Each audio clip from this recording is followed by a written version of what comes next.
Hi there, Ash. Here to do some reading as well, I take it?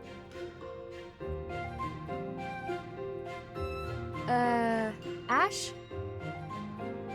Huh, Ingrid, you gave me a start. How long have you been standing there? Not too long. Apologies for startling you. Must be a great book for you to be so deeply engrossed in it. What has you so captivated? Oh, it's quite an old book. One of the really old legends of Fargus. Aha! It must be the Sword of Kaifon then, yes? Oh, so you know it. Oh yes. I know it quite well. I read it often as a child. In fact, I read it so much that my personal copy fell apart. I brought it everywhere with me. I adore that book. The tale of the warrior Kaifon, whose devotion and loyalty enabled his best friend Luke to become king. He went to great lengths to see things through. Exactly! I love the image of him charging forward into the fray, ready to take on any obstacle in the name of his king. Indeed! He was the very picture of the perfect knight. In my opinion, the best chapter is right around the middle of the book. Ah, the part about the war of the eagle and lion? That's my favorite part! In a flash, Kaifon's sword flew from its scabbard. The knight parried the assassin's blade mere inches from the spine of his king. Kaifon's blade hummed like the wind, slashing the enemy's throat.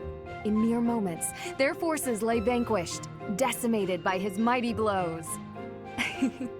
I can recite the entirety of it if you like. I never grow weary of that tale, the pinnacle of knighthood, with all its struggles and glory. I know just what you mean. I never get tired of it. Some people laugh at me for reading these old tales, but I'll never outgrow them. I'm glad to find someone who shares my enthusiasm. I'm glad of it as well. Tell me, what other books do you enjoy, Ash? Well, the first one I ever read was Lugh and the Maiden of Wind. You have fantastic taste! That story is another favorite. The final chapter makes me tear up every time. I know. When I first read it, I just couldn't get that ending out of my head. It seems we have much in common. I look forward to chatting again sometime. I'd love to. Yes, let's. Do you know this legend, Ingrid? It's about the Battle of Fodlan's Throat. Oh yes! I know it like the hilt of my sword. With so many valiant knights appearing in this story, I couldn't help but wonder which was your favorite. I really like this one, the one in the middle, the knight who stands in defense of the Duke. Such a wonderful knight. One of my favorites as well. That makes sense. He's so noble and virtuous. In fact, he kind of reminds me of you. Thank you. You remind me of him as well. You are honest, as is he. No, I'm nowhere near as great. Maybe someday. Maybe if we work hard together, we can both become knights as glorious as the one in this story. Together, yes. Now wouldn't that be something? If only we could. Huh? Ash, the legends are exactly that. Legends. They're not indicative of real life. The cards we are dealt are what they are. We can work with what we have, but we can't change what's in our hand. What's that supposed to mean? I long to serve His Highness as a knight. The sort of knight that legends are written about. But I was born bearing a crest, and with that comes responsibility. Whether I like it or not, I am the last hope of House Galatea. I am the only one who can carry on the family bloodline and restore our lost fortune. To do that means setting aside my own dreams and ambitions. You still have the right to pursue your dreams. Ash, I must ask something of you. Yes, of course. Anything. My dream is aligned with your own. Please, for both of us, promise to see yours through. That doesn't seem fair.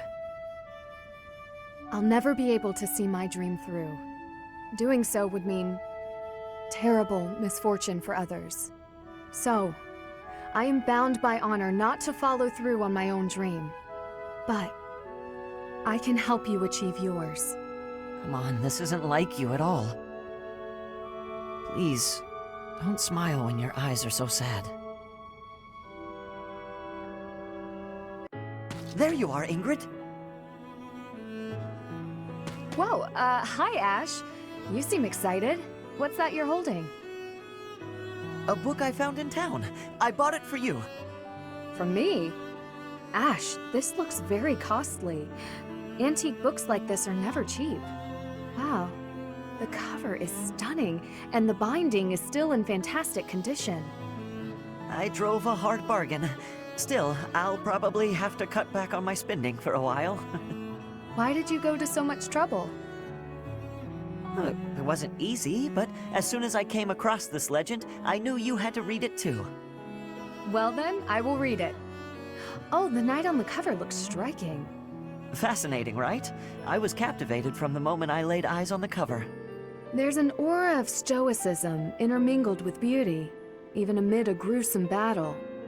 Wait, looking closer at the face, this knight is a woman. Yes, and she was a real historical figure. She was born into a noble family and bore a crest, but she was accepted into the king's service as a knight. She fought in many battles at her king's side, serving him all her life as his right hand. Oh, sorry, I've said too much. I didn't mean to spoil the story for you. I'm just so excited. I hope you enjoy it too. Thank you for the encouragement, Ash. Living as a knight is certainly not an easy task. I know it will mean much pain, strife, and heartache. But I still want to pursue that dream. Talking to you has reminded me. I'm not the type who gives up easily. That's the Ingrid I know. So to start, I'm going to read this book. Great! When you're finished and freshly inspired, we'll talk about becoming knights. Not the ones in stories either. The real thing. I look forward to it, Ash.